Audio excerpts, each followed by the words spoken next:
Assalamualaikum warahmatullahi wabarakatuh. Waalaikumsalam warahmatullahi wabarakatuh. Alhamdulillah wassalatu wassalamu ala Rasulillah Sayyidina Muhammad ibni Abdillah wa ala alihi wa sahbihi wa mawalah, amma ba'du. Alhamdulillah, pada siang hari ini kita kembali melanjutkan kajian rutin Kitab Bulughul Maram, masih di dalam pembahasan kitab sholat, yaitu kitab tentang sholat. Bab yang ketujuh, babu sifatis sholat, bab tentang sifat-sifat sholat, hadis yang ke 218. Wa an Wa'il bin Hujrin, dan dari Wa'il bin Hujr. Jadi ada seorang sahabat namanya Wa'il bin Hujr. Qala, beliau berkata, Shallaitu ma'an Nabi sallallahu alaihi wasallam. Aku pernah sholat bersama Nabi sallallahu alaihi wasallam. Fawadha'a yadahul yumna, dan beliau meletakkan tangan kanannya ala yadihil yusra, di atas tangan kirinya, ala sodrihi, di atas dadanya. Meletakkan tangan kanannya di atas tangan kirinya, di atas dadanya. Jadi begini posisinya. Allahu Akbar. Pernah kelihatan ada orang sholat begini? Ya. Nah, dalilnya ini. Akhrajahu Ibnu Huzaimah, dikeluarkan oleh Ibnu Huzaimah. Jadi hadis riwayat Ibnu Huzaimah. Bisa difahami? Bisa. Kita lanjutkan pada syarahnya. Yang pertama, hadis ini menjadi dalil tentang disyariatkannya meletakkan tangan kanan pada tangan kiri ketika berdiri dalam sholat. Jadi gimana pun posisi letak kedua tangannya, tapi syariat yang tidak bisa dibantah adalah tangan kanan berada di atas tangan kiri. Ini syariatnya begini. Ini semua imam ahlus sunnah wal jamaah sepakat, pokoknya tangan kanan di atas tangan kiri.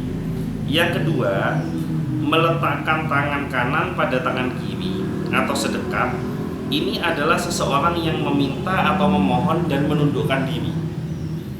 Jadi posisi begini itu posisi seorang yang meminta dan memohon sambil menundukkan diri. Nah, posisi sedekap ini tidaklah menunjukkan orang yang melakukan kesia-siaan dan lebih mendekat pada khusyuk. Jadi posisi sedekap ini bukan sia-sia.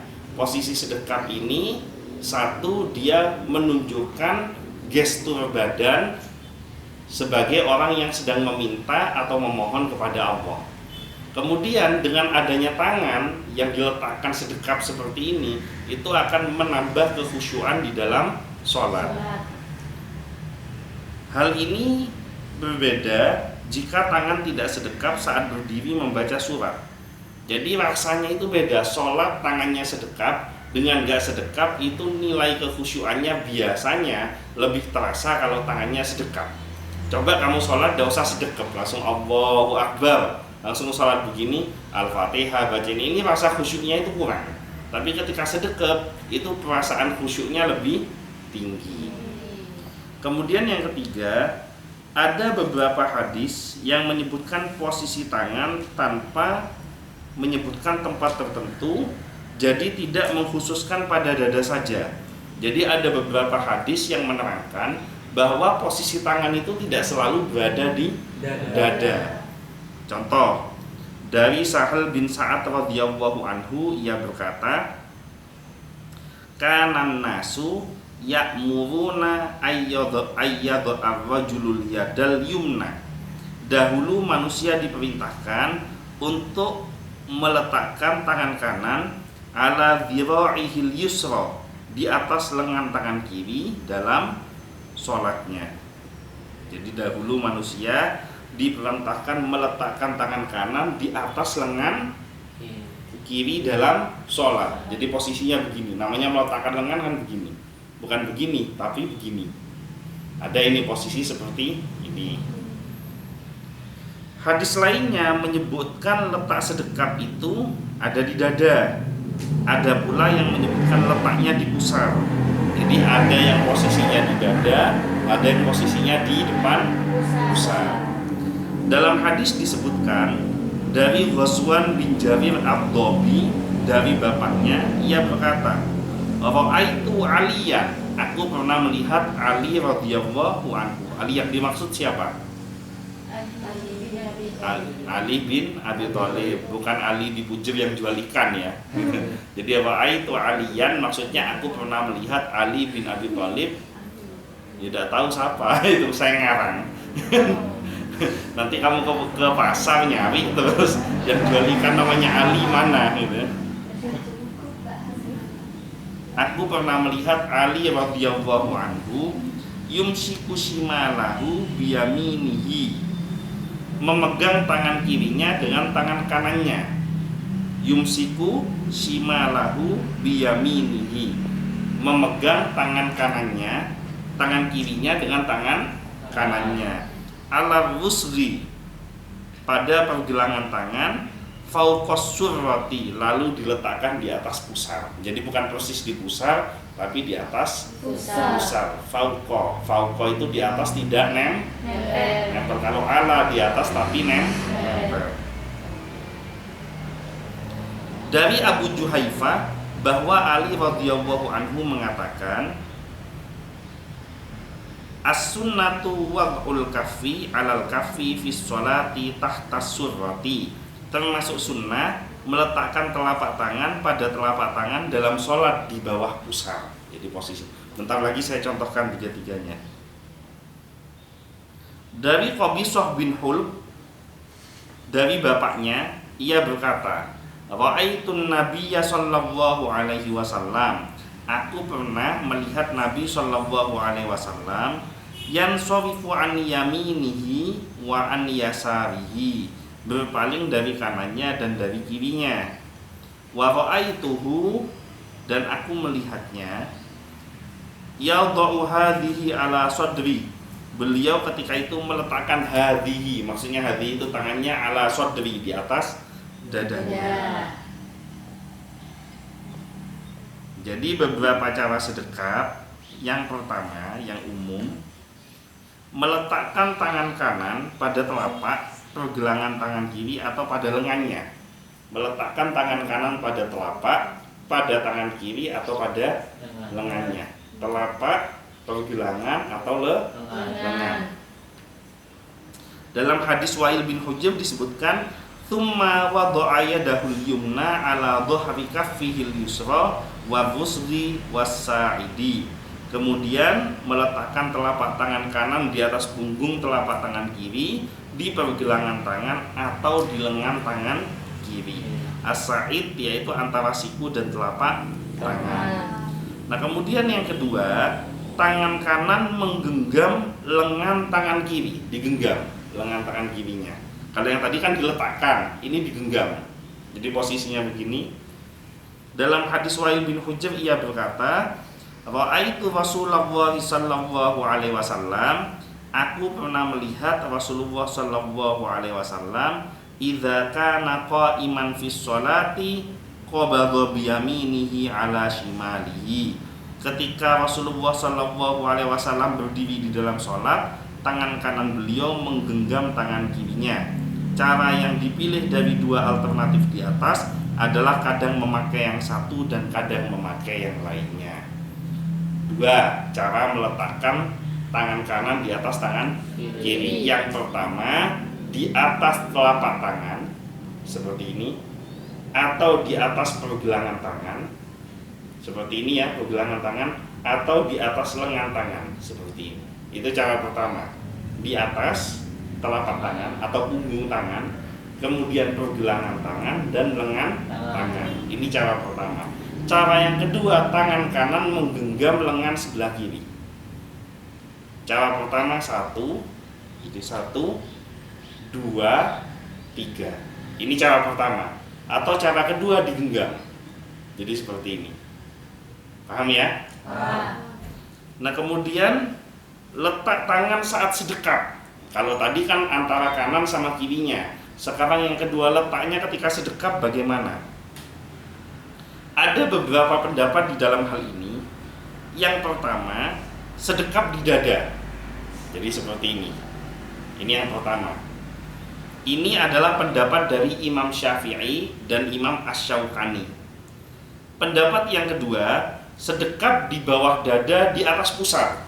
Jadi di ulu hati. Di bawah dada di atas pusar. Jadi sudah masuk perut di ulu hatinya. Ini pendapat yang kedua.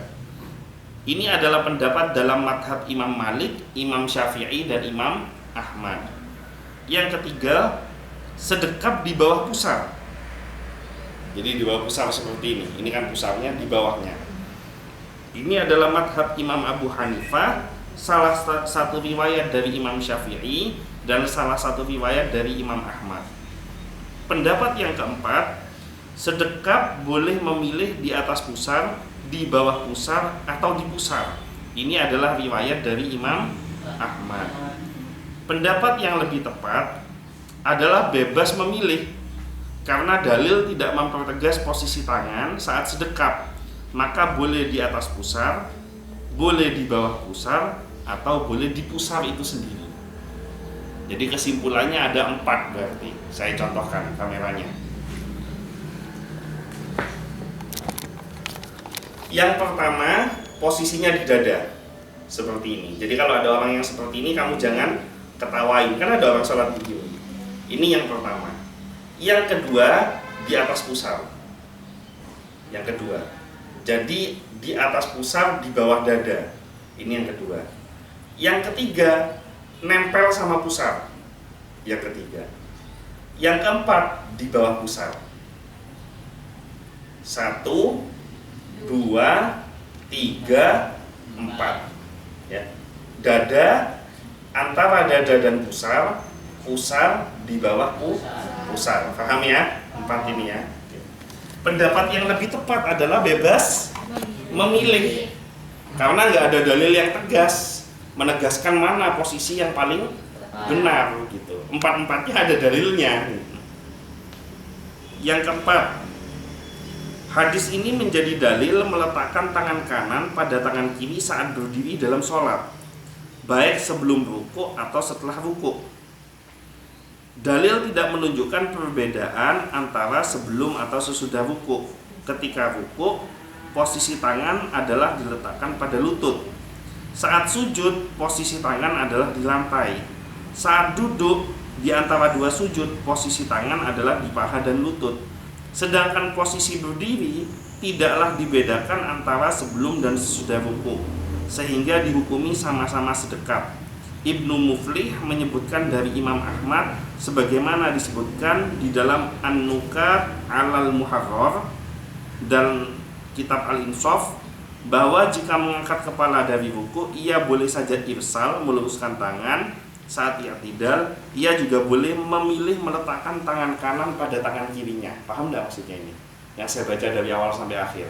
Atau kamu anggap saya hanya baca dongeng aja dari tadi? Jadi bengong aja. Paham tidak? Paham. Siapa yang paham? Saya. Coba katakan siapa yang paham. Siapa yang tidak paham? Siapa yang bingung? Bingung antara paham dan tidak paham karena tak ngaji. Jadi ada ulama yang berpendapat bahwa yang namanya sedekap itu tidak hanya pada waktu sebelum rukuk, tapi sedekap itu setelah rukuk juga sedekap. Maksudnya pada waktu i'tidal juga tangannya sedekap. Ada ulama berpendapat demikian. Kenapa? Karena di dalam gerakan-gerakan sholat, posisi tangan itu selalu dibahas. Contoh rukuk dibahas, diletakkan di atas lutut. Kemudian ketika sujud, posisi tangan diletakkan di atas lantai. Dan ketika duduk, posisi tangan di antara paha dan lutut. Kan gitu toh posisi tangannya. Nah, ketika berdiri, ini tidak ada penjelasan detail tentang waktu bersedekap itu apakah hanya berdiri sebelum rukuk ataukah setelah rukuk juga tangannya sedekap. Nah, sehingga ada ulama yang menyatakan bahwa karena tidak ada penjelasan, maka ketika i'tidal semestinya tangannya juga sedekap. Paham ya sampai sini ya? Paham. Jadi ketika sebelum rukuk sedekap, ketika i'tidal juga sedekap. Ini ada pendapat ulama yang berkata begitu. Tapi ada juga ulama yang berpendapat ketika i'tidal bebas. Boleh sedekap, boleh irsal. Irsal itu artinya lurusnya tangannya di diluruskan, bukan izal ya, irsal, tangannya diluruskan.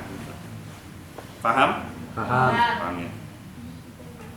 Kita lanjutkan.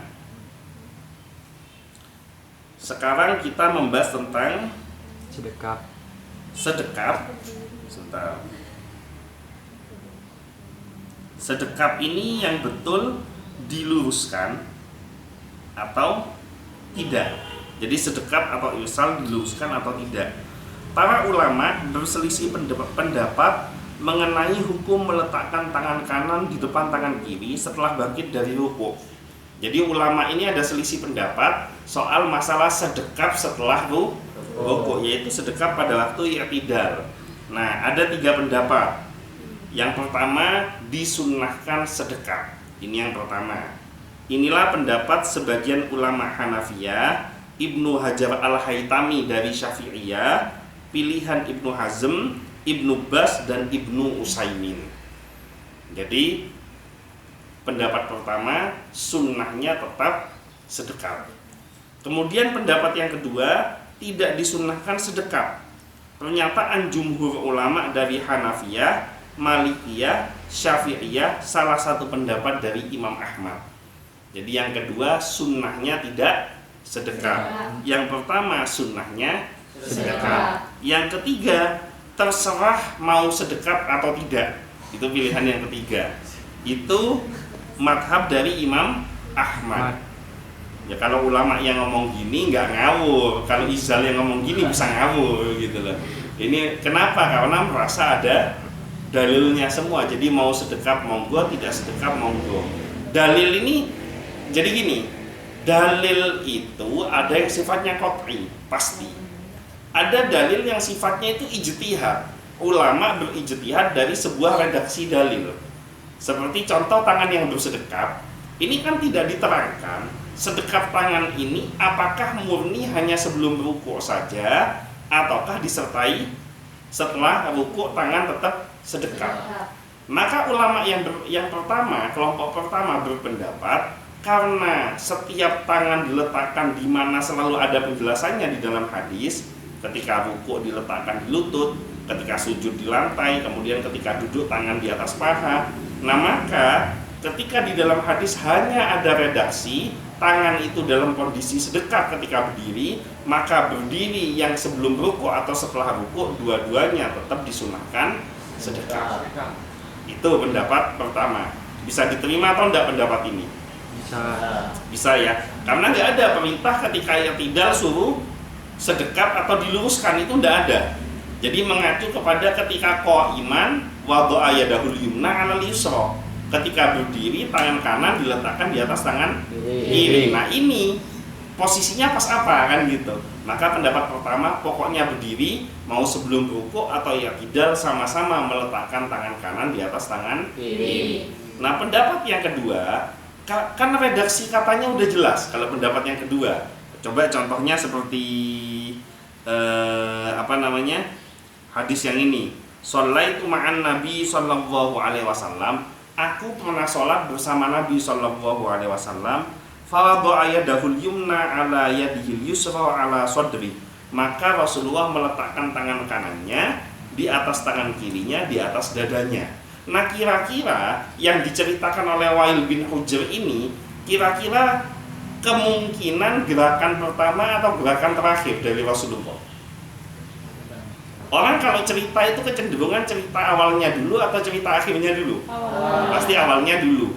Maka ketika gerakannya di awal sedekap, maka sudah dipastikan sedekapnya itu adalah sebelum rukuk. Maka setelah rukuk harus ada pembedanya. Apa bedanya sebelum rukuk dan sesudah rukuk? Maka di situ karena kalau setelah rukuk namanya i'tidal. Kalau sebelum rukuk bukan i'tidal. Tapi kalau sujud sama-sama sujud, gak ada nama yang beda. Bahkan duduk di antara dua sujud, berarti dua sujud itu sujudnya sama. Tapi berdiri ini gak sama. Maka karena gak sama harus ada pembedanya.